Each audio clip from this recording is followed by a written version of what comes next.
In this week's edition of Greed and Fear, Jefferies has come out with a report on their view on Indian equity markets. First up, we have seen a rapid rally since the lows of April, and Chris Wood says dovish Reserve Bank of India's stance aided Indian equity markets over the last few months.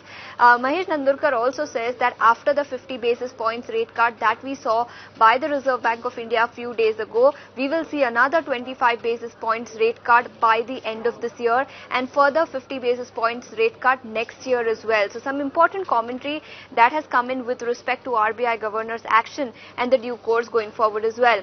Shifting focus to some other predictions, as I mentioned, they are predicting another 50 basis points rate cut next year as well, and they say that consumption has slowed down from the highs of April this year, and that aids, and that is the reason perhaps we could see further rate cuts next year as well. Credit growth slowed down to 9% in the month of May.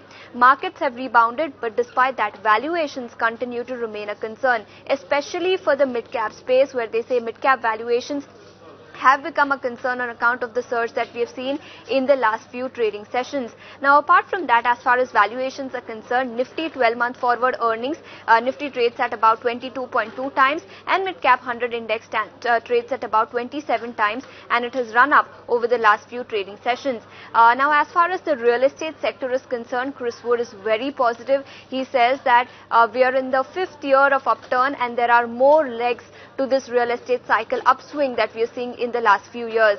Lower mortgage rate, especially after the recent Reserve Bank of India action of cutting repo rate, is likely to aid the uptick that we are seeing in the real estate sector, and they have given 19% weightage in developer stocks in their India long only portfolio.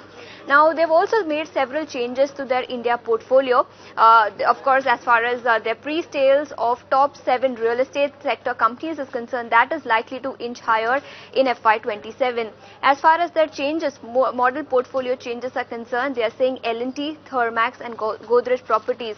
These are the stocks that will be removed from the Greed and Fear model portfolio, but TVS Motor, Home First Finance and Manappuram Finance, these are the 3 companies that will be added in their India portfolio. And they've also said that PB Fintech and Bharti Airtel, they will be adding on to these to the positions in these companies. So some major changes in their India portfolio, and they've also come out with their views on the Indian markets and RBI action going forward.